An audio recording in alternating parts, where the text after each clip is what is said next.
반갑습니다. 주님의 한빛교회 성도 여러분, 이렇게 또 성경 공부로 만나게 돼서요. 반갑습니다. 우리 함께 찬송 드리고, 그리고 기도하고 오늘 말씀 공부 함께 진행하도록 하겠습니다. 찬송가는요, 382장, 찬송가 382장, 너 근심 걱정 말아라. 우리 함께 찬송 드리겠습니다. 382장, 지금 피셔서 함께 찬송 드리겠습니다. 너 근심 걱정 말아라. 주 너를 지키리. 주 날개 밑에 거하라. 주 너를 지키리.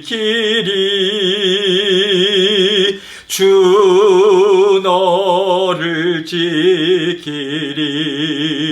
아무 때나 어디서나 주 너를 지키리. 늘 지켜주시리.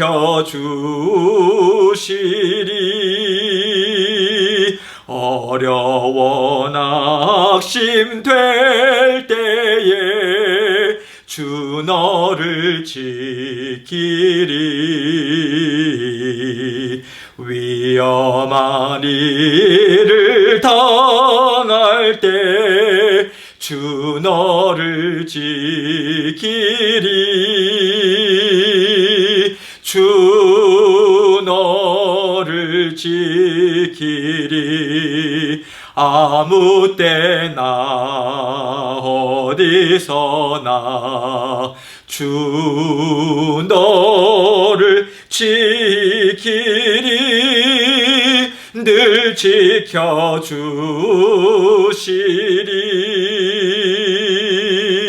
너 쓸건 미리 아시고 주 너를 지키리.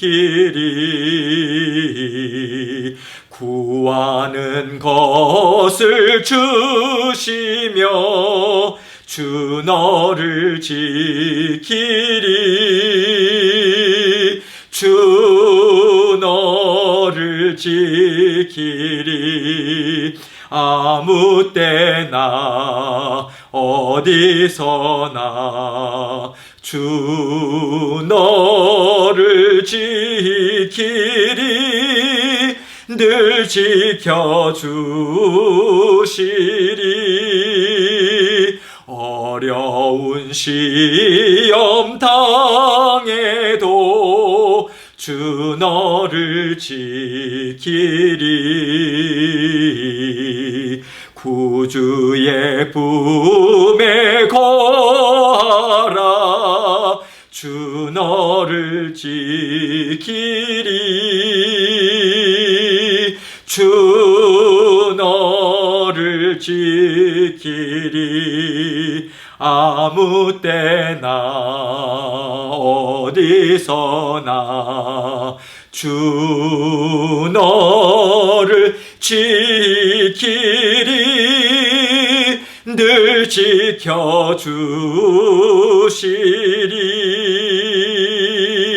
아멘. 아멘. 기도합니다. 사랑이 많으시고 은혜가 늘 풍성하신 아버지 하나님, 감사합니다. 오늘도 주님께서 말씀의 자리로 저희를 이끌어 주시고 아버지 하나님, 주님의 뜻을 밝히 알 수 있도록, 깨달을 수 있도록 아버지 하나님께서 은혜의 장중 늘 붙잡아 주셔서 감사합니다. 아버지 하나님, 때와 상황은 참 우리에게 쉽지 않은 그러한 시간들이지만 아버지 하나님께서 주시는 영의 양식 풍성하게 먹고 또 주님께서 이끄시는 대로 기도의 자리로 부지런히 나아가서 하나님이 주실 수 있는, 세상이 줄 수 없는, 하나님만이 주실 수 있는 참 평안과 감사와 주님 앞에 온전한 교제의 시간 될 수 있도록 날마다 저희를 붙들어 주옵소서. 성도님들 한 분 한 분 육신의 건강도 책임져 주시고 영적인 안전도 주님께서 함께하여 주시며 아버지, 날마다 주님께서 주시는 그 은혜 안에, 그 은혜의 날개 안에 온전히 머무는 저희들 될 수 있도록 도와주옵소서. 오늘도 아버지 하나님께서 이 시간 주장해 주십시오. 그래서 붙잡아 주셔서 성령 하나님의 강권적인 은혜, 아버지 그 사랑 받아 누리고 함께 은혜를 나누는 귀하고 복된 시간 될 수 있도록 역사하여 주옵소서. 감사합니다. 예수 그리스도의 귀하신 이름으로 기도합니다. 아멘. 예, 오늘 함께 나눌 말씀은 목회 서신이라고 불리는 디모데전서, 디도서, 디모데후서예요. 주로 우리가 함께 보고 있는 교재에는 디모데후서의 내용을 집중적으로 좀 다루면서 그 문제들을 하나하나 풀어보게 될 것입니다. 그런데 그 문제로 직접 들어가기에는 저희가 디모데전서와 디도서 그리고 디모데후서에 대한 서론적인 그 배경적인 부분을 좀 우리가 알 필요가 있어요. 그 말씀을 기록된 배경이 무엇인가, 또 여러 가지 상황들을 우리가 생각을 할 때 그 말씀이 저희들에게 있어서는 좀 더 가깝게 와 닿고요, 또 이해할 수도 있죠. 그래서 오늘 서론 부분에 나와 있는 또 여러분들에게 나눠드린 그 말씀의 그 맥락을 따라서 서론 부분을 좀 같이 나누고, 그리고 본격적으로 말씀을 뒷부분에 가서 나누도록 하겠습니다. 오늘도 한 70분, 좀 75분 그 사이, 이 정도 1시간 10분, 15분 정도 사이로 해서 강의를 마치겠습니다. 그래서 중간에 잠깐 쉬실 때 여러분들께서 좀 잠깐 쉬시기도 하고 그런 시간을 가지면 좋겠습니다. 예, 오늘 목회서신 오늘 마치고 이제 다음 주부터는 요한계시록 말씀을 하나하나 좀 살펴보도록 하겠습니다. 목회서신이라고 하는 그 제목이 왜 붙었을까? 목회자가 목회자에게 보냈다고 해서 목회서신이라 불리는데, 이 목회서신으로 불리는 세 책들은 디모데전서, 디도서, 디모데후서, 이 세 편의 편지글이에요. 대체로 사도 바울은 사역을 감당하면서 부지런히 다녔어요. 그래서 자신이 직접 갈 수 있는 곳은 가서 혼신의 노력을 다 쏟아 부으면서 말씀을 가르쳤어요. 선포했어요. 그러나 만약에 갈 수 없는 경우였다 할 경우에는 이렇게 편지글을 써가지고 젊은 제자인 디모데 또는 디도를 통해 가지고 그들의 목회를 돕기 위해서 편지글로 부지런히 그들에게 격려하고 위로를 했습니다. 원거리 사역을 편지로 했다. 그래서 그 편지글이 남은 것이 디모데전서, 디도서, 디모데후서의 내용이다. 그렇게 이해를 하시면 되겠습니다. 디모데전서하고 디도서는 거의 비슷한 시기에 기록이 됐어요. 디모데후서는 그러나 사도 바울이 순교 직전에 마지막 유서와도 같은 글이에요.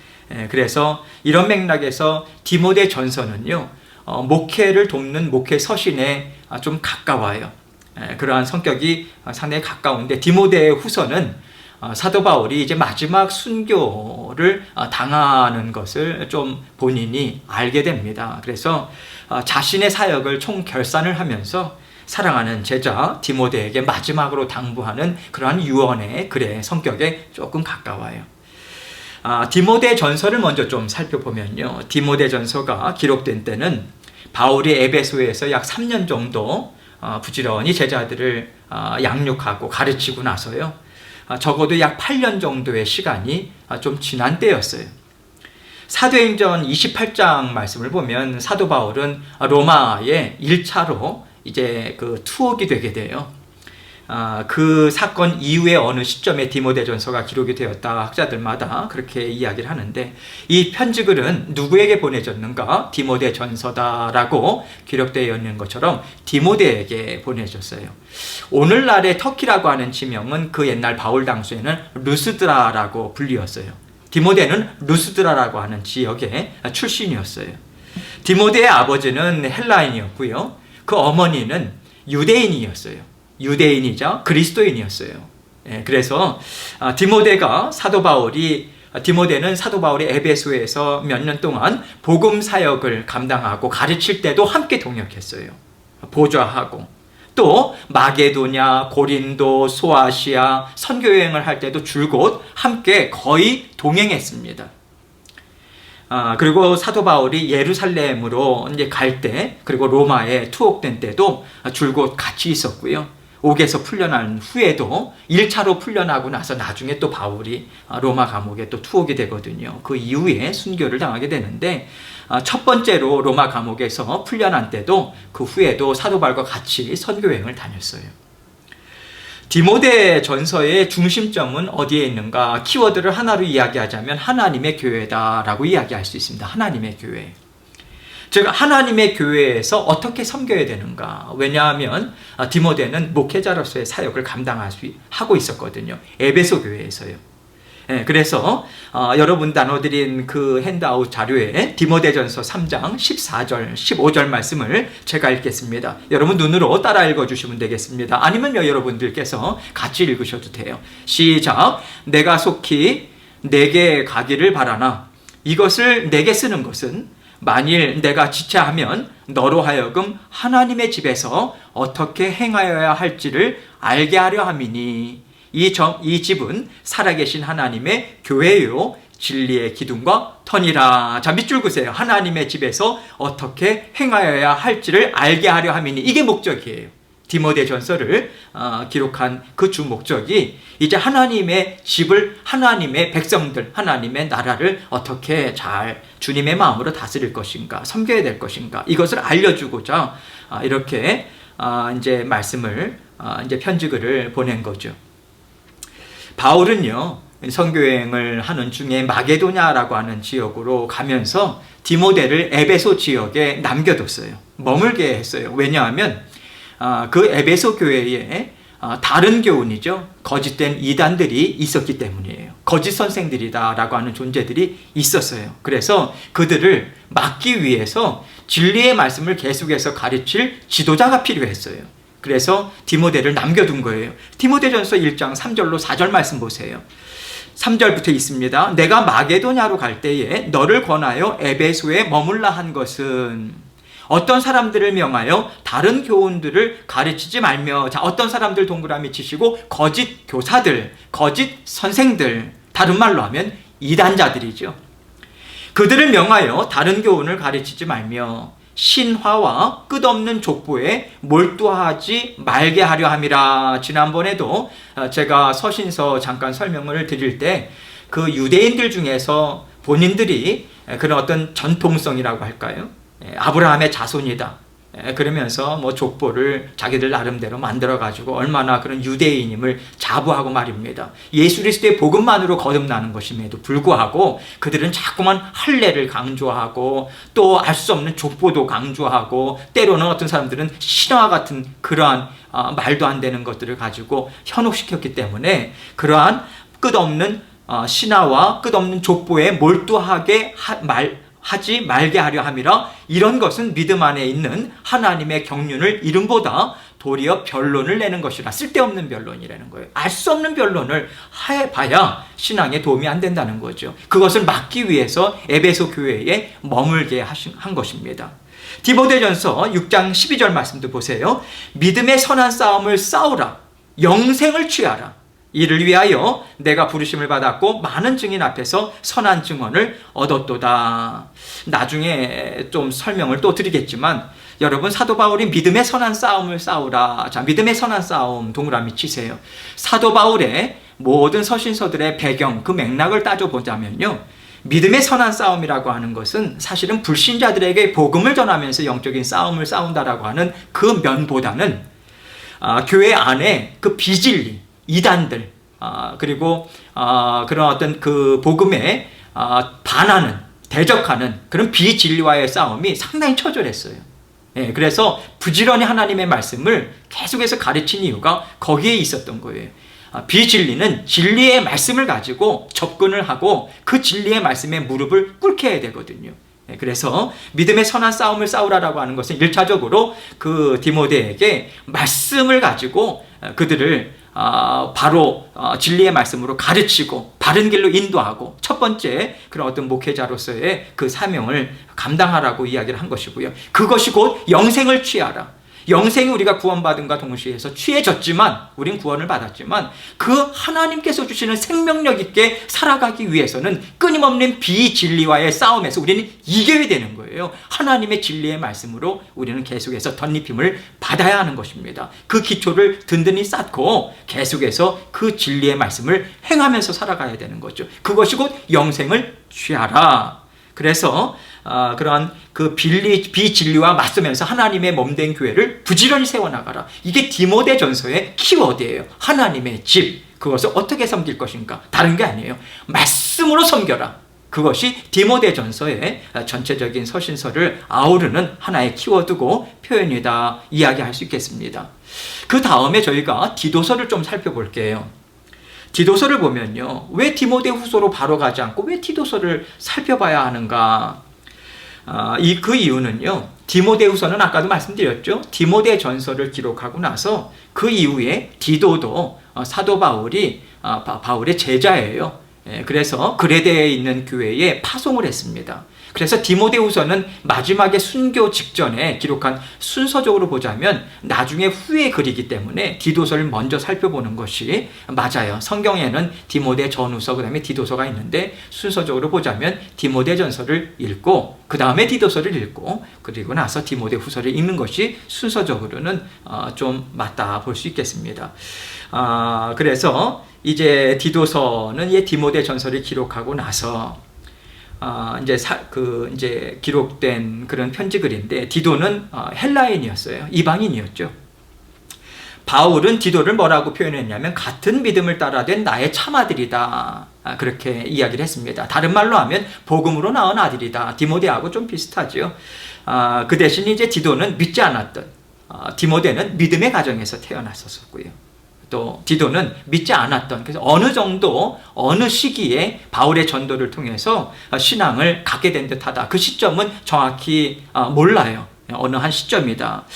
여러분, 디도라고 하는 인물은 두 가지 면에서 초대교회에 상당한 영향력을 끼쳤고요, 상당히 중요한 역할을 했어요. 그 첫 번째가 뭐냐면 예루살렘 총회 때였었어요.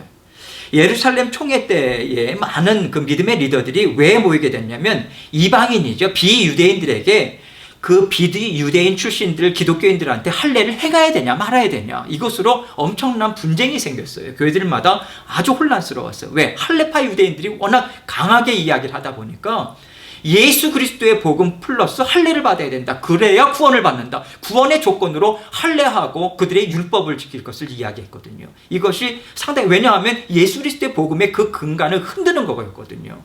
그래서 바울하고 바나바가 예루살렘 교회로 파송될 때 그와 함께 한 몇몇 사람들이 있었는데 그 가운데 함께 동행했던 사람이 디도예요.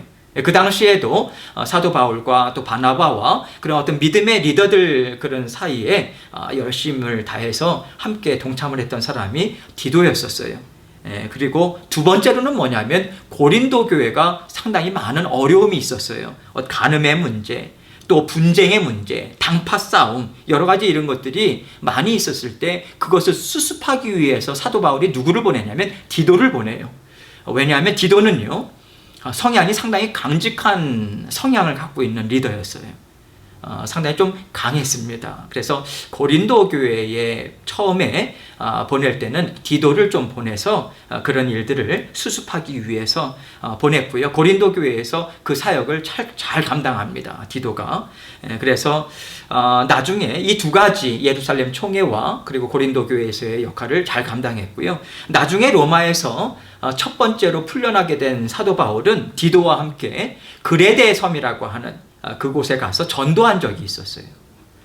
바울과 디도가 전한 복음을 듣고 그레데인들 중에, 그레데의 섬에 있는 사람들 중에 몇몇이 회심하게 됩니다. 예수 그리스도를 믿게 돼요. 그래서 자그마한 소규모의 그 믿음의 공동체가 생겨나게 돼요.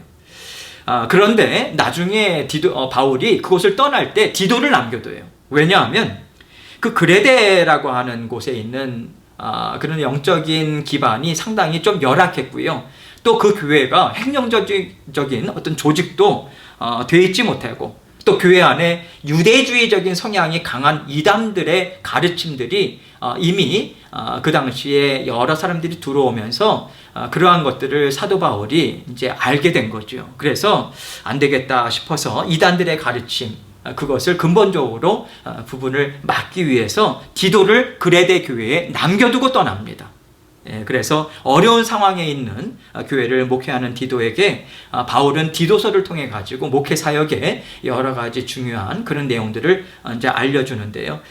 고대 역사가죠. 유세비우스에 따르면 디도는 그레데 교회의 감독으로서 수고하다가 94세의 고령으로 이제 하나님의 부름을 그레데 섬에서 이제 부름을 받습니다. 평생을 그레데 섬의 성도들을 위해서 헌신을 했던 그러한 리더가 디도였어요. 디도서를 또 한 면으로 볼 때는 디모데전서의 요약이다라고 볼 수도 있습니다. 짧은 목회 서신임에도 불구하고 디도서의 두드러진 특징이 뭐냐면 핵심적인 교리들을 담고 있어요. 왜냐하면 아까도 말씀드렸지만 주님의 몸된 교회를 세우는 데 있어서 이단들과의 싸움이 치열했거든요. 초대교회는 어느 교회든지 마찬가지였어요. 그래서 그런 하나님이 주신 교리에 입각해서 교회를 섬기도록 하는 것이지, 하나님이 주신 말씀이라고 하는 진리의 그 기둥, 그 진리의 터 위에 세워지는 거예요. 주님의 몸된 교회는. 그래서 믿는 자들이 믿음의 그런 진리라고 하는 것을 다른 말로 교리다라고 표현도 했잖아요. 그래서 그 교리라고 하는 그런 내용들을 계속해서 디도서를 통해서 우리는 보게 되고요. 목회자의 책임이 무엇인가? 하나님의 진리의 말씀으로 주님의 몸된 교회를 말씀으로 섬겨야 된다라고 하는 강조도 디도서를 통해 가지고 분명하게 나타내죠. 그래서 여러분 갖고 계신 그 말씀에 디도서 2장 14절을 함께 읽겠습니다. 시작. 그가 우리를 대신하여 자신을 주심은 모든 불법에서 우리를 속량하시고 우리를 깨끗하게 하사, 자 여기서 밑줄 그세요. 선한 일을 열심히 하는 자기 백성이 되게 하려 하심이라. 자, 선한 일 동그라미 치세요. 선한 일이라고 하는 것이 무엇이겠어요? 하나님을 제대로 믿는 거예요.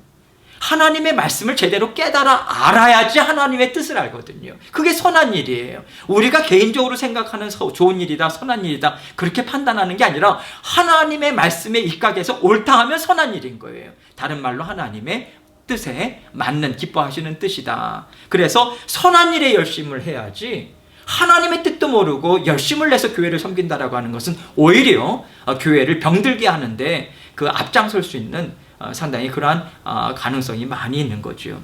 그래서 디도서 2장 14절은 디도서의 상당히 핵심 구절이다. 여러분이 그렇게 생각을 하시면 되겠어요. 여러분, 교회라고 하는 것은요, 여러 가지 그리스도의 신부다, 여러 가지 이미지가 있겠지만 하나님의 백성이 있죠. 하나님의 자녀들이요. 그들을 말씀으로 그들을 맡은 거예요. 하나님으로부터 사실은 교회는 맡은 거예요. 그래서 교훈하고 훈련하는 하나의 특수 사관학교다, 그렇게 보셔도 됩니다. 하나님의 자녀들, 하나님이 왕이시잖아요. 주님이 왕이시거든요. 그러면 자녀들은 뭡니까? 왕세자들이죠. 공주들이죠. 그들을 이 땅 위에서 그 역할을 감당하는 그러한 자격 있는 자들로 키워내는 것이 교회예요. 그래서 디도를 교회에, 그레데 교회에 파송해서 그 세 가지 목적이 있는데, 첫 번째는 교회에 침투한 이단의 가르침을 전면적으로 막아라. 그리고 두 번째는 바른 교훈을 끊임없이 가르쳐라. 세 번째는 이 일을 지속적으로 감당할 리더들을 세워라. 거기에 말씀에는 장로들이라고 되어 있는데요. 교파마다 다 달라요. 저희 침례교회는 장로가 없잖아요.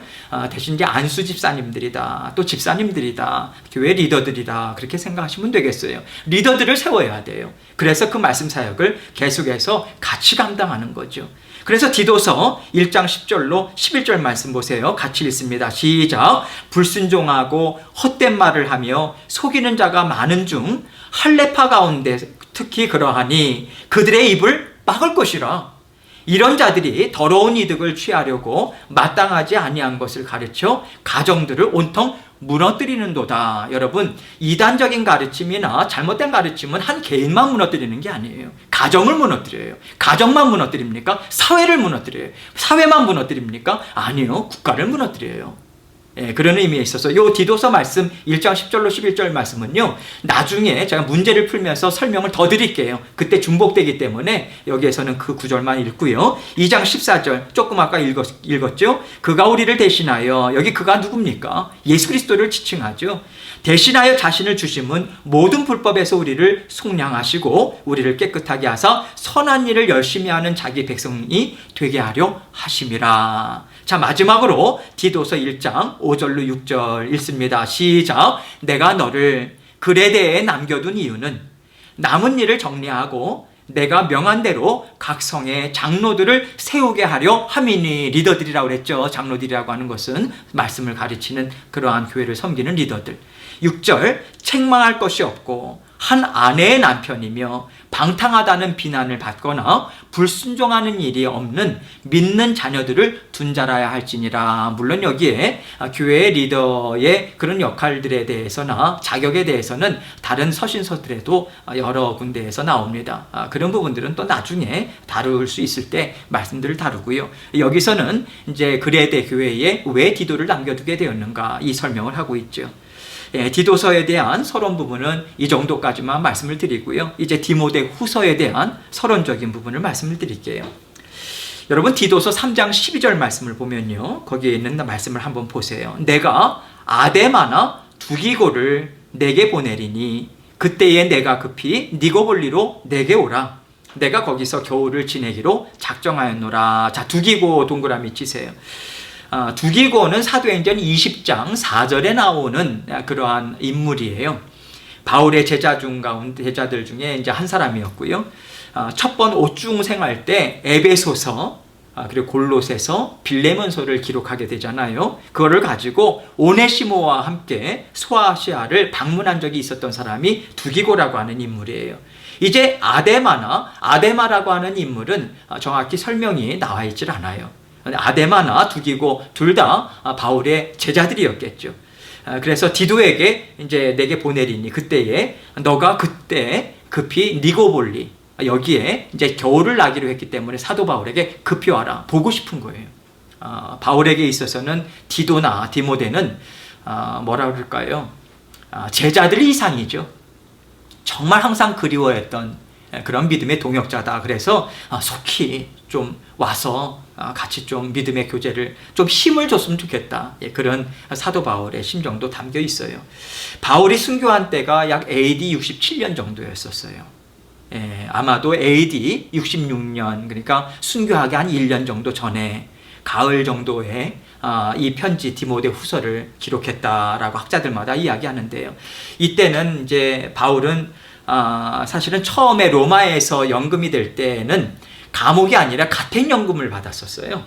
그래서 거기에 가택연금에 있다가 풀려났었습니다. 첫 번째는. 그래서 그레데로 간 후에 그레데 섬에 가서 복음 전도를 했잖아요. 거기에서 에베소, 라오디게아, 골로새, 히에라폴리스, 드로아, 마게도냐 이렇게 건너서 디모데전서하고 디도서를 쓴 다음에 니고볼리에서 겨울을 나다가 체포되어서 결국 로마의 감옥으로 다시 보내지거든요.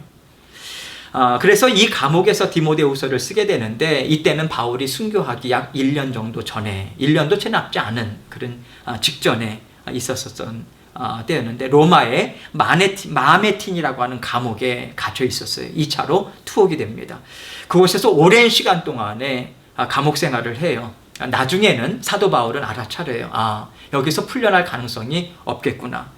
그래서 그러한 생각에 디모데가 정말 많이 보고 싶어요.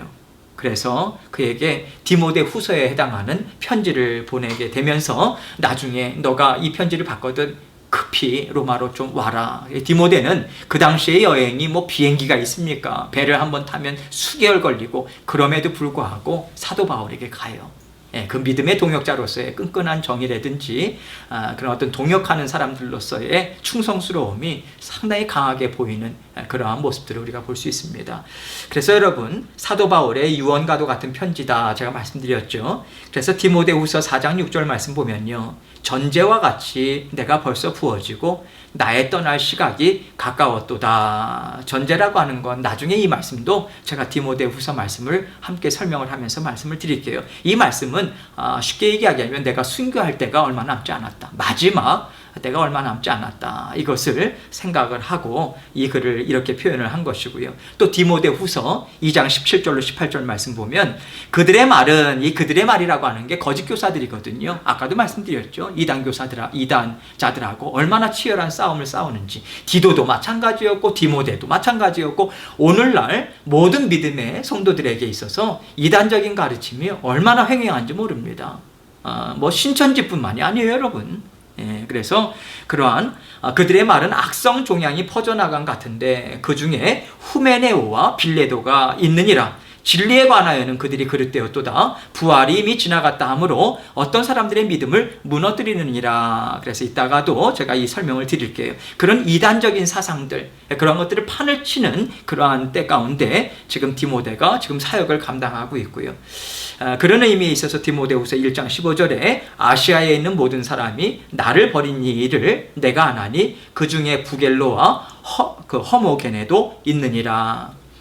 이 세 가지 말씀을 통해 가지고 알 수 있는 것은 이제 사도 바울이 떠날 날이 얼마 남지 않았다, 순교할 날이. 그런데 이단들은 점점 더 그 힘을 떨치고 있고, 그러면서 복음으로 전도를 하고 바울의 그런 제자가 됐지만 또 하나 둘씩 떠나요, 바울을. 그래서 좀 마지막에는 좀 상당히 그 외로워합니다, 사도 바울이. 그러한 때 그러한 상황이고, 또 외적인 상황은요, 요한계시록에서 보면 이 짐승이라고 하는 표현이 자꾸만 이제 반복해서 나온단 말이죠. 나중에 제가 요한계시록 말씀을 보면서 또 하나하나 설명을 드릴게요. 짐승이라고 하는 적그리스도를 이제 지칭하는데, 그 당시에 로마 황제 가운데 네로 황제가 있었잖아요. 이 네로 황제가 또 적그리스도라고 하는 그러한 부분으로 많이 해석이 되고, 그런데 그러한 박해, 네로 황제의 박해로 인해서 그 믿는 자들의 그런 어떤 곤혹스러움이라든지 당하는 어려움이 극에 달할 때였었어요. 그러면서 거짓 선생들의 이단적인 가르침은 기승을 부리고 있었고, 그러면서 이제 사도 바울이 세상을 떠날 순교의 그런 어떤 시간이 가까워오는데 유일한 관심사는 무엇인가? 자기 자신의 죽음이 아니었어요, 여러분. 그러한 죽음이 아니라 이런 복음을, 성도들을 누구에게 부탁할 것인가? 여기에 모든 것이 집중이 되어 있었고요. 바울의 평생 사역 가운데 그것을 염두에 두고 부지런히 제자들을 말씀으로 사역으로 이제 키워냅니다. 그 중에 디도가 있었고 디모데가 있었던 것이고 수많은 그런 동역자들이 있었던 거예요. 사도 바울은 개인적으로는요, 세상을 빨리 떠나서 하나님 곁에 가고 싶다. 워낙 당한 고난이 많았잖아요. 그걸 원했어요. 그런데 이 땅의 성도님들의 그 상황을 보면 남아야 돼요. 그러한 가정 가운데 사도 바울은 좀 갈등을 겪었어요. 하나님 빨리 데려가셨으면 좋겠는데, 좀 성도님들을 보자면 참 그들을 돌봐야 되는 일들이 더 많아지고, 그 내용이 빌립보서 1장 23절로 24절 말씀이에요. 보세요. 내가 그 둘 사이에 끼었으니 차라리 세상을 떠나서 그리스도와 함께 있는 것이 훨씬 더 좋은 일이라. 하나님이 빨리 나를 데려가셨으면 좋겠다.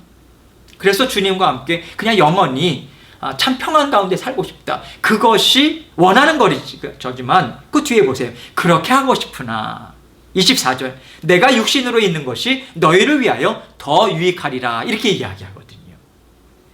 그래서 최후의 서신을 기록하고 있는 바울의 처지, 많은 사람들이 떠나고 그런 외로운 그런 상황이지만 육적으로는 또 어떻게 보면 쇠사슬에 묶여있고 또 감옥에서 얼마나 어렵겠습니까? 나이는 들었죠. 바울의 모습이 참 외롭고 쓸쓸해 보이기까지 하는데 바울은 결국은 자신을 승리자로 묘사합니다. 디모데후서 4장에 보면요, 승리자. 그리고 사람들은 떠났지만 예수 그리스도는 떠나지 않으시더라. 언제나 함께 하시더라. 그 마지막까지 그 믿음을 굳건히 가졌던 사람이 사도 바울이었어요. 끝까지, 마지막까지 그 싸움을 감당합니다.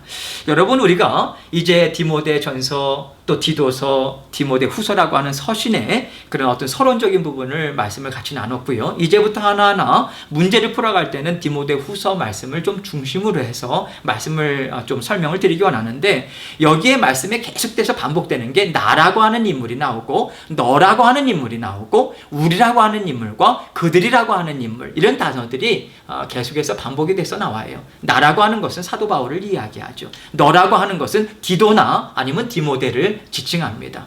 우리라고 하는 것은 모든 믿음의 가족들, 형제, 자매들을 이야기하고요. 그들이라고 하는 것은 이단적인 가르침을 주고 있는 그런 이단들, 거짓 선생들, 그리고 악을 행하는 자들, 그렇게 지칭을 해요. 여러분, 우리가 이해해야 될 것이 있어요. 이 디모데 전후서 그리고 디도서, 목회 서신이다. 그냥 목회자들에게 준 거겠지. 여러분, 아니에요. 이것은 나에게 주신 말씀이고, 왜? 오늘날에 예수님을 믿는 자녀들은 다 예수 그리스도의 제자들이고요. 또 하나님의 자녀들로서 계속해서 제자들을 키워야 하는 선생들로 날마다 우리는 자라나야 되고 또 성숙해야 되는 그런 하나님께서 주신 사명이 있는 자들이기 때문에 목회 서신이다라고 해서 목회자들에게 쓴 글이기 때문에 나에게는 해당이 안 된다. 그렇게 잠시라도 여러분을 생각하는 것은 그렇게 옳지 않다. 그래서 나에게 주시는 말씀으로 우리가 받아들이고 그렇게 생각을 하면 좋겠습니다. 자, 말씀 번호를 한번 보세요. 448번부터 말씀을 나누도록 하겠습니다. 여기서 나는 누구이며 하나님으로부터 무엇을 위해 세움을 입었다고 하는가? 디모데후서 1장 11절입니다. 같이 읽습니다. 시작. 내가 이 복음을 위하여 선포자와 사도와 교사로 세우심을 입었노라. 사실 여러분, 우리 믿는 자들은 다 선포자가 되어야 되죠. 사도가 되어야 되고 교사의 사명을 감당해요. 근데 굳이 나누자면 선포자라고 할 경우에는 이 하나님의 복음, 예수 그리스도의 복음을 널리 선포하는 사명을 가진 자다라고 이야기할 수 있어요. 선포자가. 사도는요, 특별한 사명을 위해서 보냄을 받은 자들이죠. 그래서 메신저죠. 사신이죠. 보냄을 받은 자들. 하나님의 대리자로, 하나님의 말을 전하는 대리자로 보냄을 받았다. 그래서 사도다라고 하는 그러한 어떤 명칭으로 쓰게 되고요. 또 교사다. 복음의 진리를 가르치는 직분을 맡은 자를 가리키죠. 여러분, 중요한 것은 사도 바울이 이 언급한 순서를 우리는 조금 고려해야 돼요. 복음을 전하는 선포자로 먼저 세움을 받았다. 이것입니다. 사도와 교사보다 앞세우고 있어요. 자, 그러면 무엇을 선포하는가? 그러한 내용들에 있어서 무엇을 선포하는 자로 자신을 인식하는가? 자, 이어지는 디모데후서 1장 8절로 10절 말씀 봅니다. 자, 무엇을 선포하는가? 8절부터 읽을게요. 그러므로 너는 내가 우리 주를 증언함과, 자, 주를 증언함 동그라미 치시죠. 주를 증언함이라고 하는 것은 무엇이겠어요? 예수 그리스도의 죽으심, 부활하심, 승천하심, 그렇죠? 성육신까지도. 그것이 복음이죠. 나의 죄를 대신해서 위에서 오셨고 대신해서 죽으셨다, 부활하셨다, 사망 권세 되시고, 그게 즐거운 그 기쁜 소식이죠. 또 주를 위하여 갇힌 자 된 나를 부끄러워하지 말고 오직 하나님의 능력을 따라, 자, 동그라미 치세요. 하나님의 능력을 따라 복음과 함께 고난을 받으라. 하나님의 능력을 따라. 여러분, 이 능력이라고 하는 것, 언제든지 하나님이 주시는 능력으로 살아야 된다는 것이죠. 자기 자신의 능력으로 살아가는 게 아니에요. 하나님의 능력을 따라, 그 따라라고 하는 것이 중요하죠. 공급하시는 힘이 있다는 거죠.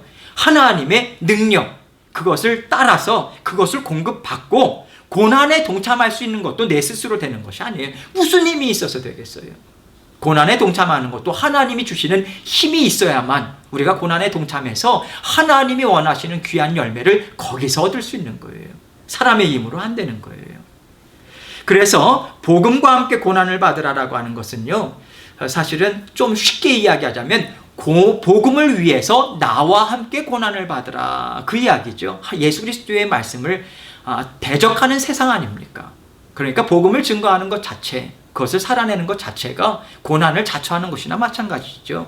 심한 조롱도 받고요, 따돌림도 받고요, 업신여김도 받고요, 때로는 여러 가지 손해도 감수해야 되는 것이 고난의 형태로 오지 않습니까? 박해를 받는 것도 마찬가지고. 그래서 이제 복음과 함께 고난을 받으라라고 하는 것은 복음을 위해서 나와 함께 고난을 받으라, 그 뜻인 거죠. 9절 말씀 볼게요. 하나님이 우리를 구원하사 거룩하신 소명으로 부르심은 우리의 행위대로 하심이 아니요. 자, 우리의 행위 동그라미 치시고요. 오직 자기의 뜻과 영원 전부터 그리스도 예수 안에서 우리에게 주신 은혜대로 하심이라. 여러분, 거룩하다라고 하는 것을 항상 생각할 때는 항상 구별되다라고 하는 것, 세상과는 구별된 하나님의 자녀들로 불렀다. 그 하나님께 속하게 됐다. 하나님께 속한 자들은요, 세상을 떠난 자들이에요. 이젠 더 이상 세상의 가치관이나 세상의 논리나 세상의 방법대로 살아가지 않아요. 하나님의 영역에 속해 있기 때문에 그래요. 그게 거룩한 거예요. 그래서 하나님의 거룩한 자녀가 된 거예요. 우리가 스스로 어떤 윤리적이고 대단한 도덕률을 갖고 있어서 거룩한 자가 된 것이 아니라 하나님 내 거 삼으셨다. 내 자녀 삼으셨다. 그게 하나님께 속하였다. 다른 말로 구별되었다. 다른 말로 거룩하게 되었다. 그런 의미인 거죠. 우리의 행위대로 하심이 아니에요. 우리가 거룩한 부름을, 하나님의 자녀들로 부름을 받았다라고 하는 것은 우리의 공로, 우리의 노력, 우리가 반응을 해서 아니죠. 반응하게 된 것도 하나님의 은혜잖아요. 그래서 이 모든 것이 하나님의 은혜다라고 하는 것을 지금 밝히 또 알려주고 있는 것이고, 10절 말씀 보세요. 이제는, 자, 동그라미 치세요. 이제는 우리 구주 그리스도 예수의 나타나심으로, 자, 나타나심 동그라미 치시고요. 나타나심 동그라미 치신 오른쪽에다 뭐라고 쓰시냐면 예수 그리스도의 초림.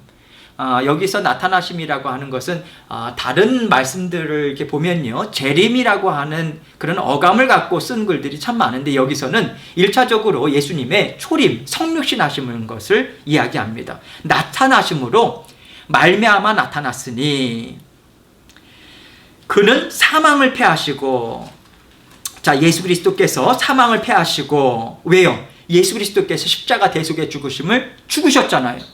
그리고 죽음에서 부활하셨잖아요. 사망 것을 깨뜨리신 거거든요. 부활의 첫 열매가 된 거잖아요. 부활의 첫 열매가 되셔서 그 이후로 모든 믿는 자들이 예수 그리스도의 부활에 동참하잖아요. 그래서 우리는 죽지만 영원히 죽지 않는다는 거예요. 부활한다. 그래서 우리가 나중에 죽었다 할지라도 예수 그리스도께서 재림하신 날 우리는 영체를 입고 부활하는 거예요. 영원한 삶을 위한 부활이에요. 심판의 자리가 아니라 잘했다 칭찬을 받을 수 있는 상급의 자리인 거예요.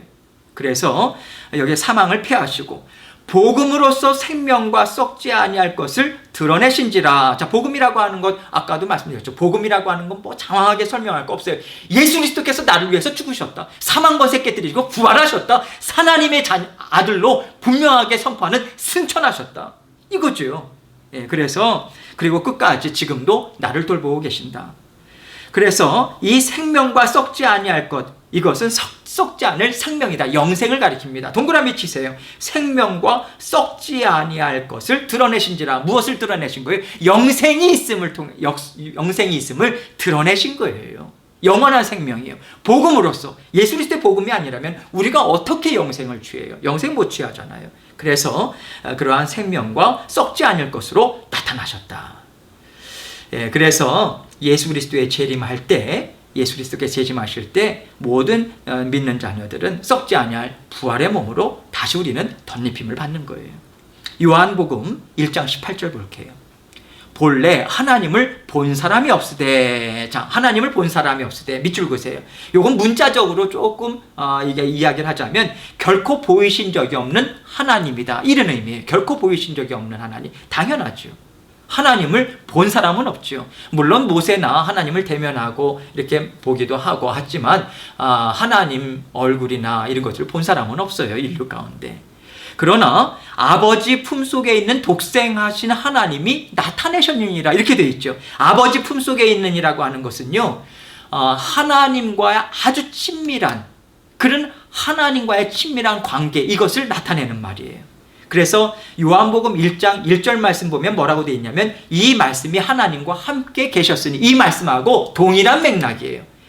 1장 1절의 말씀이, 이 말씀이 하나님과 함께 계셨으니, 예수 그리스도께서 벌써 창세로부터 하나님과 함께 말씀으로 함께 하셨다. 그 내용을 여기서는 아버지 품속에 있는 독생하신 하나님이 나타내셨느니라. 독생하신 하나님은 성자 하나님 예수 그리스도를 지칭하는 거죠. 그래서 독생자 예수 그리스도를 지금 이렇게 표현을 하고 있는 것입니다.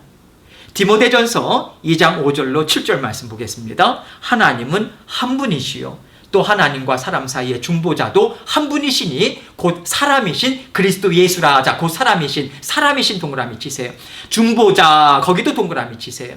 여러분 중보자라고 하는 것은요 중재자라고 하는 의미예요. 중재자. 화친을 할 때, 계약을 할 때 당사자 간에 그 중재자 역할을, 그래서 중재자가 없으면 화친할 수도 없고 그렇게 어떤 계약을 할 수도 없는 미리의 일을 그 중간에 있는, 그래서 구원의 다리의 역할을 하신 분이 예수 그리스도시죠. 그래서 중보자다. 사람이신, 아까 동그라미 치라고 그랬죠. 왜냐하면 우리의 사람과 같이 되셔서 사람의 육신을 입고 이 땅에 사람으로 오셨잖아요. 그래서 그런 사람으로서의 그런 죄, 그런 모든 것들을 예수 그리스도께서 안고 십자가 대속에 죽으심으로 죽으셨다. 그런 의미도 내포되어 있는 거죠.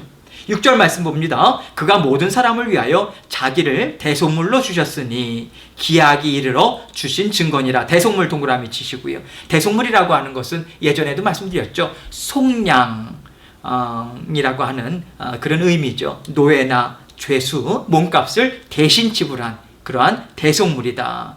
그런 의미에 있어서 기약이 이르러 주신 증거니라 라고 되어 있죠. 예수 그리스도를 통해서 이루어진 구원의 역사는 하나님께서 정하신 때에 일어난 일이다. 그 의미죠. 기약이 이르러 약속하신 대로. 그러나 그 때가 되어서, 때는 누가 정합니까? 하나님이 정하시죠.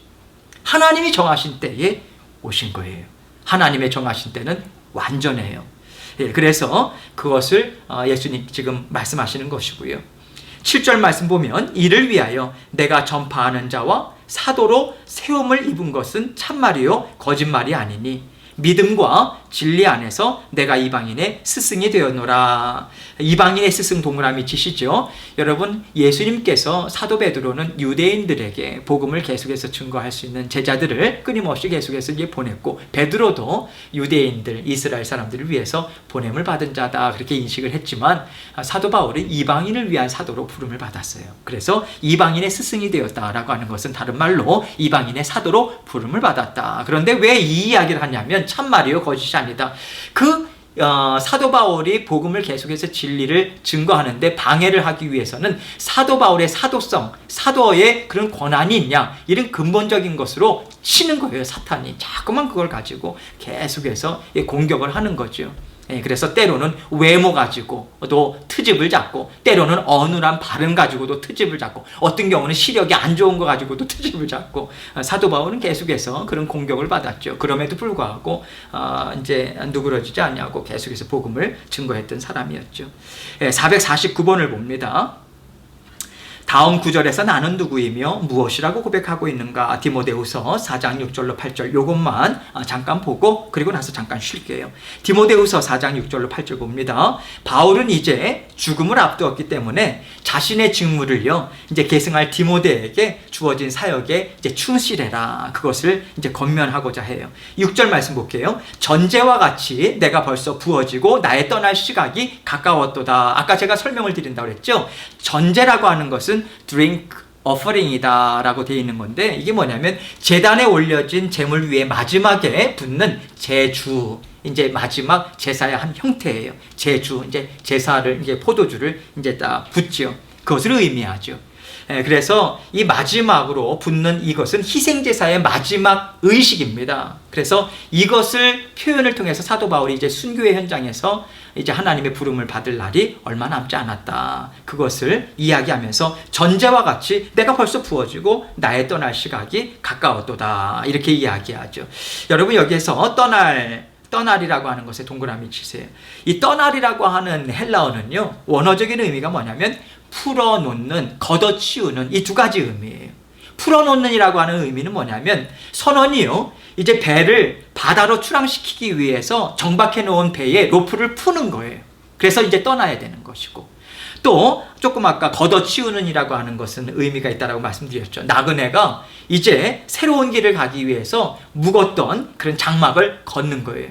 그래서 사도 바울은 죽음이라고 하는 것, 그것을 새로운 이제 곳으로 가는 그러한 마지막 여정으로 그렇게 인식을 했어요. 다 이 땅 위에서 우리는 장막과도 같이 잠시 머물다 갑니다.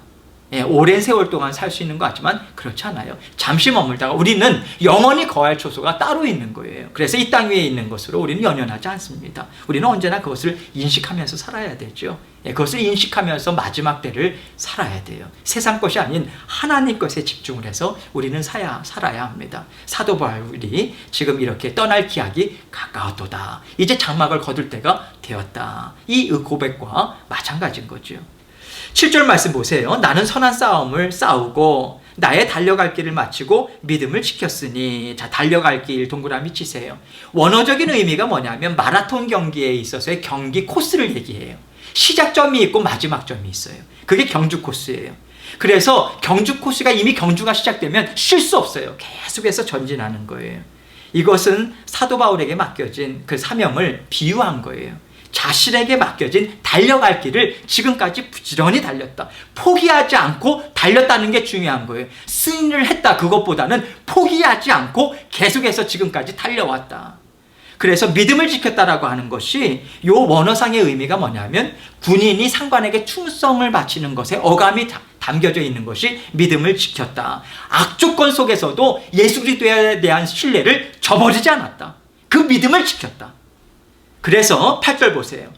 이제 후로는 나를 위하여 의의 면류관이 예비되었으므로. 자, 의의 면류관 동그라미 치시고요. 사실은 이 의의 면류관이라고 하는 부분은 상급이라고 하는 부분으로도 우리가 생각을 할 수 있겠지만 궁극적인 것은 영원한 생명입니다. 완전한 구원의 자리죠. 영화롭게 변화되는 영생의 자리. 의의 면류관이 예비되었으므로 곧 의로우신 재판장이 그날에 내게 주실 것이며 내게만 아니라 주의 나타나심을 사모하는 모든 자에게도니라. 그렇게 이야기하죠. 주님의 나타나심 동그라미 치세요. 이것은 아까 우리가 말씀 볼 때는 초림이다, 성육신 하셨을 때의 얘기다, 그때 나타나심이라고 하는 표현하고 동일한 단어긴 하지만 이 문맥상에 볼 때는 재림을 이야기합니다. 이제 곧 예수 그리스도께서 재림하시는 날 이제 사모하는 그 나타나심, 재림을 사모하는 모든 자에게도니라. 자, 사모하는 동그라미 치시고 원어적인 의미는 사랑하다라고 하는 의미가 담겨져 있어요. 여러분은 마지막에 하나님 예수님께서 오실 날을 정말 사랑함으로 사모함으로 마라나타 주 예수여 어서 오시옵소서 라고 하는 그런 마음을 가지고 기다리세요. 그런 마음을 예수님께서 계속해서 주시도록 우리는 강구해야 될 필요가 있죠. 사모함으로 기다리는 것이라. 그래서 디모데후서 2장 9절 말씀 보면 복음으로 말미암아 내가 죄인과 같이 매이는 데까지 고난을 받았으나 하나님의 말씀은 매이지 아니하니라. 잘못한 거 없어요. 그러나 죄인 취급받았어요. 그러나 하나님의 말씀은요, 사도 바울이 매였다고 해서 매이지 않았어요. 왜요? 부지런히 하나님의 사람들을 통해서 하나님의 말씀을 힘있게 흥황하게 퍼져나가잖아요. 그 가운데 저와 여러분이 있는 것 아니겠습니까? 여기까지 하고 잠깐 쉬고 여기서 퍼즈 누르시고 잠깐 쉬시고 또 두 번째 강의 시작하도록 하겠습니다.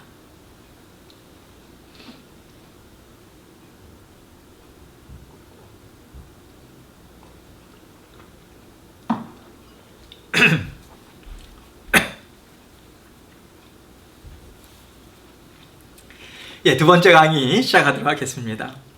450번을 볼게요. 다음 구절에서 너는 당시 누구를 가리키며 궁극적으로 누구를 가리키는가? 그리고 바울은 그에게 무엇을 권면하는가? 디모데후서 1장 8절 같이 있습니다. 그러므로 너는 내가 우리 주를 증언함과 또 주를 위하여 갇힌 자 된 나를 부끄러워하지 말고 오직 하나님의 능력을 따라 복음과 함께 고난을 받으라. 아까 설명을 드린 내용이기 때문에 설명드리지 않을게요. 여기서 너는 누구예요? 디모데요. 좀 더 나아가서는 누구라고요? 우리 자신이에요. 우리 자신 또한 복음을 부끄러워해서는 안 됩니다. 이 시대는 더더군다나 그렇죠. 여러분, 복음으로 살 수 있는 거예요. 요즘 와서 더욱더 절실히 느껴지시죠? 하나님의 말씀으로 사는 겁니다. 여러분, 세상의 것으로 사는 게 아니에요. 계속해서 볼게요. 451번. 바울은 너에게 무엇을 권면하였으며 그가 이렇게 하는 이유가 무엇이라고 하는가? 디모데후서 3장 5절과 14절입니다. 경건의 모양은 있으나 경건의 능력은 부인하니 이 같은 자들에게서 내가 돌아서. 자, 경건의 모양 동그라미 치시죠. 가식, 외식, 이렇게 적으시면 되겠어요. 가식, 외식, 그리고 옆에다 율법주의 이렇게 적으시면 되겠습니다. 결국 그 당시에 할레파 유대인들이죠. 하나님의 말씀을 문자적으로 얼마나 지키려고 애를 쓰는지 몰라요. 그러나 하나님의 마음을 가지고 있는 자들이 아니었어요. 바리새파 사람들과 동일했고요. 예수님 당시에 예수님을 십자가에 못 박아서 죽인 자들과 동일해요. 외식주의자들이에요. 속 안에는 더러운 것으로 가득 찼어요. 경건의 모양은 나타나요. 그러나 그 예수 그리스도의 복음의 능력이 그들 삶 가운데 나타나지 않아요. 그래서 그들은 그 능력을 나타낼 수도 없고요. 그들이 외식의 젖음을 통해서 예수 그리스도의 복음이 나타나는 증거를 계속해서 부인하는 자리에 서 있는 거예요. 그들이 외식주의자들이에요. 우리는 외식에 빠져서는 안 되죠. 형식주의에 빠져서는 안 되죠. 형식 자체가 나쁘다는 게 아닙니다. 그러나 하나님의 마음을 알아야죠. 하나님의 마음을 알고 하나님의 마음을 따라서 말씀을 지켜야죠. 그것이 외식에 빠지지 않을 수 있는 가장 중요한 거죠. 이 같은 자들에게서 도라소라라고 하는 것은요, 헬라어 원문으로 등을 돌리다. 그것은 거짓 교사들과 계속해서 어떤 교제를 나누지 마라.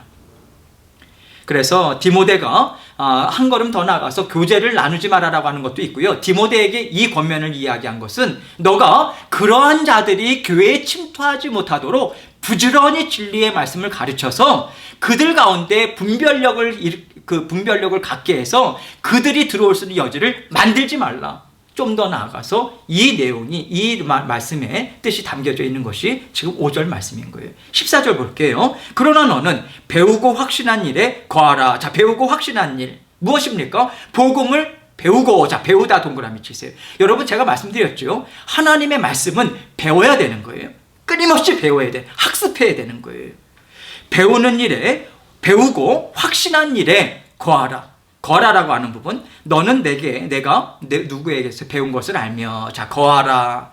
그 거하라라고 하는 단어는요, 끝까지 그 상태를 유지하며 머물러라. 자, 배웠다. 진리의 말씀을. 자, 확신했다. 그렇다면 날마다 그 확신의 말씀을 기억하고 그 가운데 살아내려고 애를 써야 되는 거죠. 그게 거하라라고 하는 의미죠. 그래서 성경의 기본적인 진리들은 그의 외할머니죠, 로이스, 그리고 어머니는 유니게죠. 두 분 다 믿는 분들이었어요. 신앙적인 기본적인 진리는 그분들에게 어려서부터 양육을 받았고요. 복음의 진리는 사도 바울로 인해서 깊이 양육을 받았습니다. 디모데가. 그래서 계속해서 그 배운 일에 확신에 그 가운데 거하라.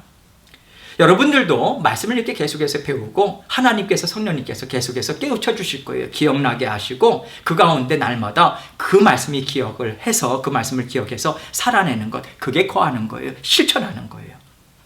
자, 고린도후서 2장 17절 말씀 볼게요. 우리는 수많은 사람들처럼 하나님의 말씀을 혼잡하게 하지 아니하고, 자, 수많은 사람들 동그라미 치시고 거짓 교사들을 이야기해요. 이단들을 얘기하고요.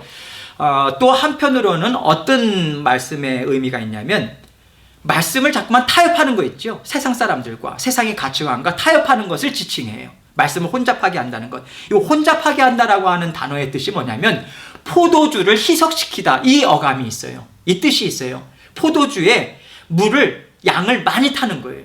그러니까 자꾸만 질이 떨어져요.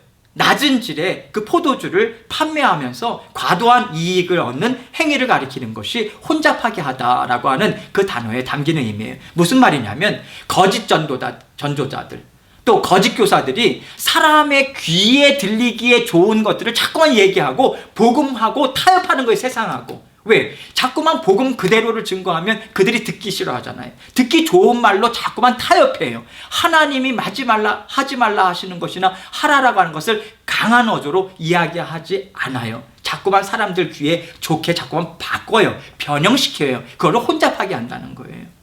그래서 곧 순전함으로 하나님께 받은 것 같이 하나님 앞에서와 그리스도 안에서 말하노라. 사도 바울은 개인적인 이익이나 사심을 취하기 위해서 복음을 전한 사람이 아니에요. 그것을 통해 가지고 많은 이익적인, 금전적인 이익을 얻고자 한 사람이 아니에요. 그래서 그러한 순전함으로 복음 그대로 살고 복음 그대로 배우고 복음 그대로 계속해서 그것을 의미를 하나님으로부터 깨우침을 받는 그러한 삶을 살았다라고 하는 것을 이야기할 수 있겠죠. 452번을 볼게요. 바울은 너에게 무엇이라 엄히 명하는가? 디모데후서 4장 1절로 5절입니다. 하나님 앞과 살아있는 자와 죽은 자를 심판하실 그리스도 예수 앞에서 그가 나타나실 것과 그의 나라를 두고 엄히 명하노니. 자, 살아있는 자, 죽은 자 동그라미 치세요.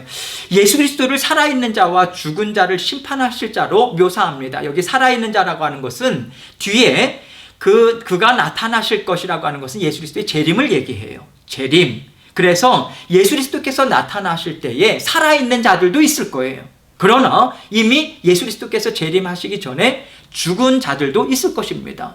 예수 그리스도께서는 재림 때는 살아서 그리스도를 믿는 사람들이나 죽어서 믿었다가 죽은 자들 또한 다 부활하게 되는 그러한 사람들을 지칭하고요. 이제 예수 그리스도께서 심판하기 위한 재림, 그것으로 오신다.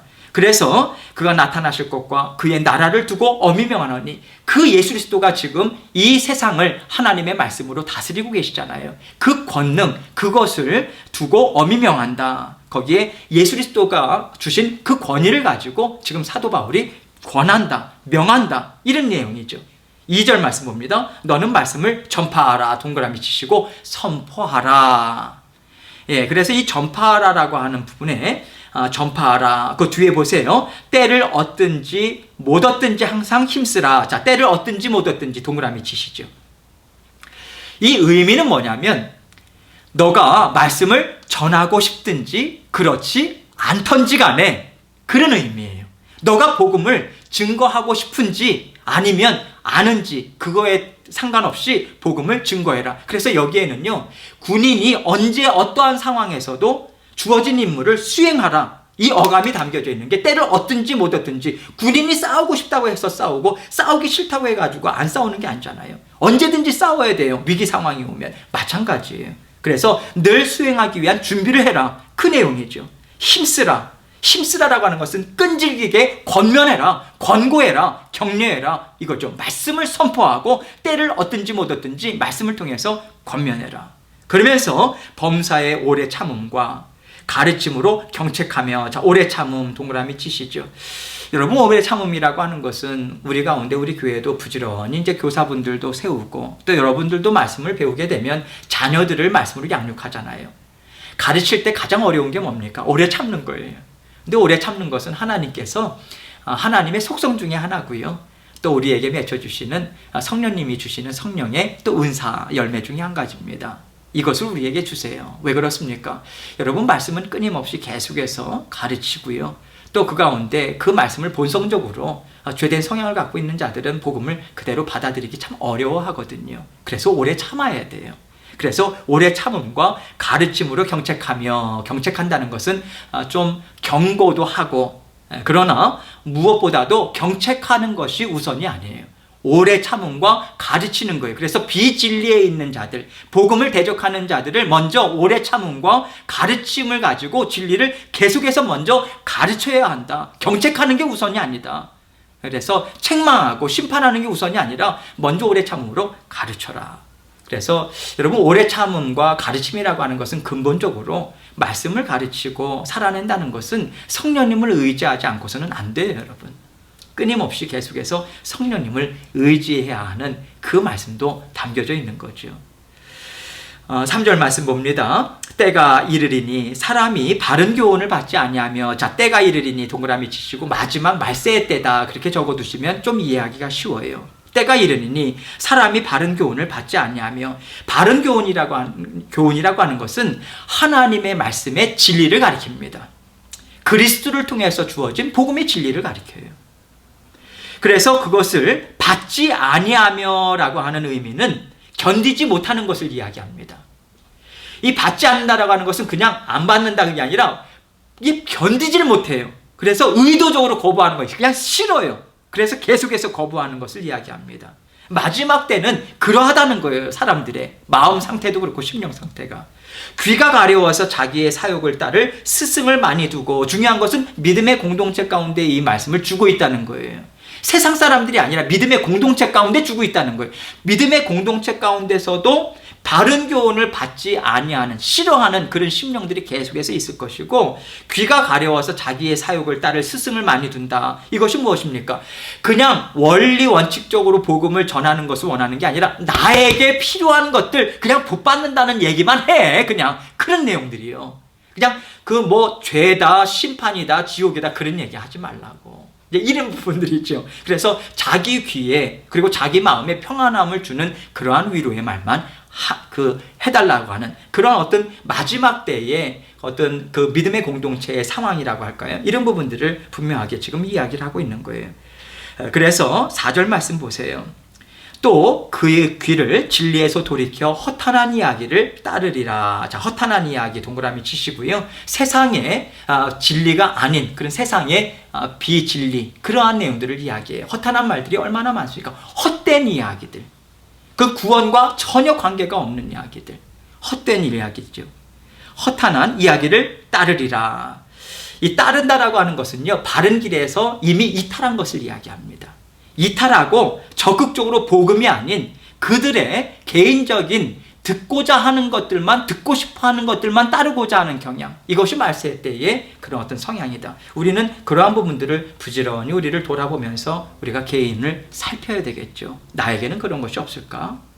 그러면서 5절 말씀 보세요. 그러나 너는 모든 일에 신중하여 고난을 받으며 전도자의 일을 하며 내 직무를 다하라. 자, 고난을 받으며라고 하는 것은 고난을 견뎌내라. 왜? 그 말씀대로 살고자 한다라고 하는 것은 고난이 반드시 따를 수밖에 없다라고 하는 것을 전제하고 있고요. 직무라고 하는 것은 목회 사역을 포함해서 모든 주님의 몸된 교회를 섬기는 일을 이야기합니다. 여러 가지 봉사를 얘기해요. 거기에 일이 신중해야 돼요. 하나님의 마음으로요. 신중하다라고 하는 게 깊이 생각하고 맞아요. 그러나 무엇을 통해서 생각해요? 하나님의 마음은 어떠할까? 하나님의 그 말씀의 의미는 무엇일까? 끊임없이 초점을 거기에 맞춰서 신중해야 되는 거예요. 말하는 거에 있어서나 듣는 거에 있어서나 행하는 거에 있어서나. 그래서 직무를 다하라. 여러 가지 봉사를 하되 최선을 다하되 하나님의 마음을 가지고 하나님의 심정을 가지고 하라. 이런 의미겠죠. 고린도전서 2장 1절로 2절 말씀 보세요. 형제들아, 내가 너희에게 나아가 하나님의 증거를 전할 때 말과 지혜의 아름다운 것으로 아니하였나니. 자, 말과 지혜의 아름다운 것, 철학적인 어떤 언변 이런 게 아니라는 거예요. 사람의 능력, 그게 아니라 2절 말씀 보세요. 내가 너희 중에서 예수 그리스도와 그가 십자가에 못 박히신 것 외에는 아무것도 알지 아니하기로 작정하였습니다. 그래서 사도 바울이 고린도, 그러니까 아테네에서의 전도 사역을 할 때 철학적인 것으로, 또 개인의 회심의 이야기나 여러 가지 이러한 간증, 물론 간증이 중요하긴 하지만요, 예수 그리스도의 피 묻은 복음을 증거하기보다는 그러한 철학적인 언변이나 변론을 통해서 접근을 했어요. 철저하게 실패했어요. 그래서 사도 바울이 그 일을 계기로 해서 나는 오직 예수 그리스도의 피 묻은 복음만을 증거할 것이다. 이것을 지금 이야기를 하고요. 그 마음에 작정하였다. 오늘날도 마찬가지입니다. 예수 그리스도의 피 묻은 복음. 그래서 보혈의 피를 날마다 의지하는 것. 그래서 우리가 이 땅에 살면서 사람의 생각, 철학, 내 지식 갖고 사는 게 아니에요. 예수 그리스도의 피 묻은 복음, 그 피 묻은 보혈이 날마다 나를 깨끗이 씻기고 나를 날마다 주님의 말씀 위에 세운다라고 하는 그 말씀의 은혜를 가지고 살아간다. 그래서 그것을 통해서 계속해서 사도 바울이 작정하였던 것처럼 우리 또한 그것을 우리의 마음에 작정하고 살아가야 하는 거죠. 갈라디아서 6장 14절 볼게요. 그러나 내게는 우리 주 예수 그리스도의 십자가 외에 결코 자랑할 것이 없으니. 예수 그리스도의 십자가라고 하는 것은 세상적으로 볼 때는 자랑할 것이 전혀 없는 거예요. 세상 사람들이 멸시하는 거예요. 그러나 사도 바울은 그리스도의 십자가 외에는 자랑할 것이 없다. 그렇게 이야기합니다. 내게는 이라고 하는, 내게는 강조하는 거죠. MOE, 내게는, 이 표현은 온갖 불의를 무릅쓰고 나에게 있어서만큼은 예수의 복음만이 나에게 가장 자랑스러워하는 것이다. 그래서 그리스도로 말미암아 세상이 나를 대하여 십자가에 못 박히고 내가 또한 세상을 대하여 그러하니라. 이렇게 이야기합니다. 여러분, 세상이라고 하는 것은요, 여기에서 세상은 하나님의 뜻이 아닌 자기들의 생각의 총체, 자기들의 지식, 어떤 과학, 기술, 발전된 것, 이 모든 것들을 총체적으로 이야기해요. 그래서 내가 예수 그리스도에게 그 세상에 대하여 내가 십자가에 못 박힌 거예요. 세상의 가치, 물론 이 땅에 살아가면서 지식도 필요합니다. 그런 모든 것들이 필요하지만 나는 날마다 예수 그리스도의 피 묻은 복음만이 가장 우선이 되어야 된다라고 하는 것으로 세상을 부인하고 나 자신을 부인하는 그 노력이 함께 병행해야 된다. 이 부분을 강조하면서 이야기하고 있는 거죠. 453번 봅니다. 다음 구절에서 그들은 누구를 가리키는가? 디모데후서 2장 17절 18절입니다. 그들의 말은 악성 종양이 퍼져나감 같은데 그 중에 후메네오와 빌레도가 있느니라. 여기에 그 빌레도라고 하는 인물은 알려진 바가 거의 없어요. 그 대신 후메네오라고 하는 것이 디모데전서 1장 20절에 나와 있는 사람인데 진리를 떠난 사람이 두 사람은요, 이단자들입니다. 영지주의라고 하는 그 이단들인데 나중에 기회가 있으면 오늘은 시간이 그렇게 충분치 않아서요. 영지주의자들이다. 자신들이 갖고 있는 영적인 지혜가 가장 우선이 된다. 그래서 자신들을 상당히 하이 클래스, 영적인 엘리트들로 이해를 했고요. 헬라 철학에 영향을 받아가지고 헬라 철학에 의하면 육신은 나쁜 거예요. 영만 좋은 거예요. 그래서 예수님께서 육을 입고 오셨다라고 하는 것을 부인해요. 그러면 육적으로 십자가에 달려서 예수님이 사람이 죽으셨다, 그 십자가에 달려 죽으셨다라고 하는 것 자체도 부인합니다.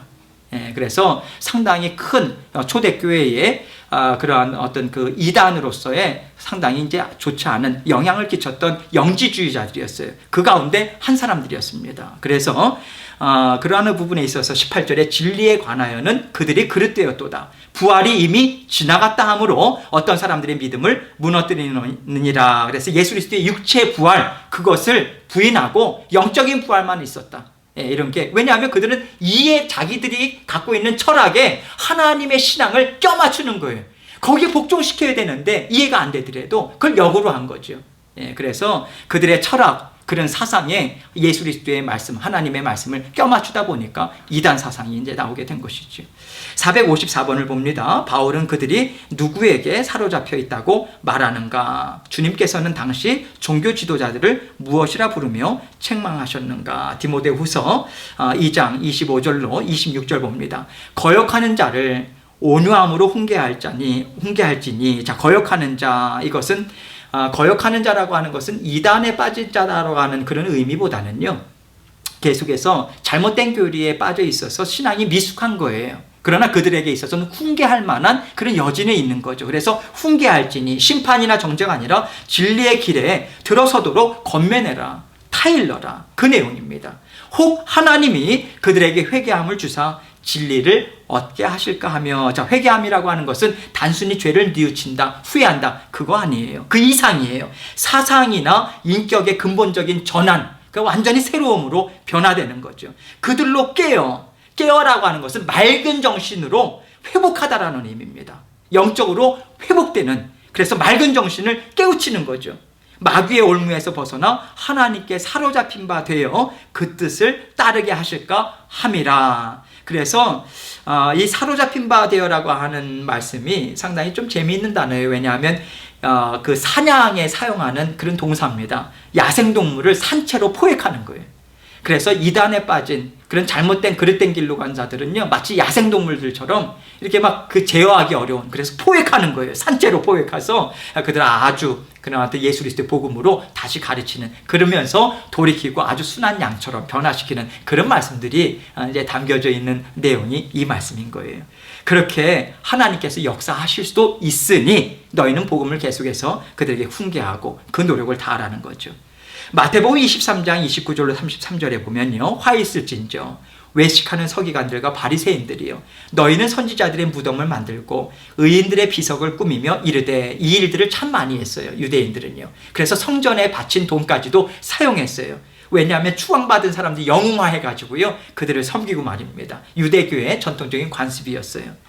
그런데 30절 보세요. 만일 우리가 조상 때에 있었더라면 우리는 그들이 선지자의 피를 흘리는데 참여하지 아니하였으리라 이야기합니다. 그래서 조상들을, 이들은요, 그 당시에 예수님에게도 이야기하면서 우리는 조상 때에 있었으면 우리는 그렇게 하지 않았어 하면서 조상들을 책망을 하는 거죠. 31절에 그러면 너희가 선지자를 죽인 자의 자손임을 스스로 증명함이로다. 예수님께서는 너희들 조상이 그러했는데 지금 하는 것을 보니까 너희 조상들과 별로 다를 게 없어. 하나님의 마음을 갖지 않고 계속해서 율법주의에 빠져있고 형식주의, 외식주의에 빠져있기 때문에, 그래서 뭐라고 이야기하냐면 너희가 너희 조상의 분량을 채워라. 32절에 그러잖아요. 너희 조상들이 지었던 죄, 그것을 죄의 잔을 채우는 일을 그 충만한 데까지 너네들도 채워라. 그게 너네들 원하는 것이 아니냐. 왜냐하면 계속해서 말은 예수님을 위해서 이야기하는 것이라고 하지만 결국은 본인들의 사욕을 위해서 지금 모든 것들을 하고 있는 거 아닙니까? 바리새파 사람들도, 유대인들도, 또 서기관들도, 제사장들도 동일한 그 선상에 있었던 자들인 거거든요.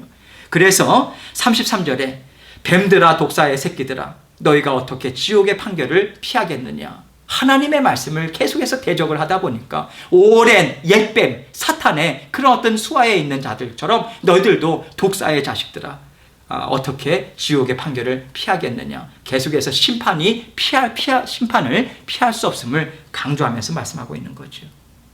455번을 봅니다. 바울에 의하면 진리를 가르치는 자와 거짓 선생들의 차이는 무엇에 의해 구분이 되는가? 디모데후서 2장 15절 봅니다. 너는 진리의 말씀을 옳게 분별하며, 자, 옳게 분별하며 동그라미 치세요.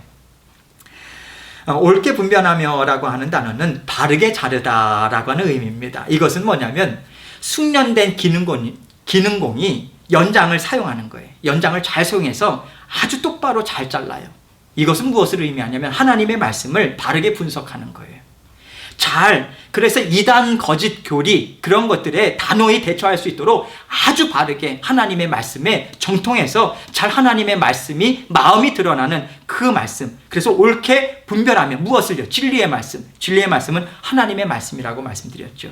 그래서 부끄러울 것이 없는 일꾼으로, 이것이 부끄러울 것이 없는 하나님이 받으시기에 합당한 그러한 하나님의 자녀들인 거예요. 여기서는 선생님들만 얘기하는 게 아닙니다. 자녀들도 하나님의 말씀, 성령이 스승되어서 우리로 하여금 깨우치시고 말씀을 계속해서 배우는 자리에 서서 말씀을 옳게 분별하여, 그래서 하나님의 말씀으로 정확하게 말씀을 깨닫고 부끄러울 것이 없는 일꾼으로 인정된 자로 자신을 하나님 앞에 드리기를 힘쓰라. 자, 인정된 동그라미 치시죠. 이 인정된이라고 하는 것은요, 문자적으로 시험을 거친 후에 받아들여지는 이라고 하는 의미예요. 시험을 거친 후에 받아들여지는. 그래서 말씀을 잘 분석하고 이해하고 또 본인이 그 말씀을 어려운 가운데 살아내고 진리의 말씀이라고 하는 것이 확신 가운데 그것을 계속해서 증거함을 통해서 하나님께 너가 드려라, 그것을 힘써라, 그 내용을 이야기하고 있는 거죠.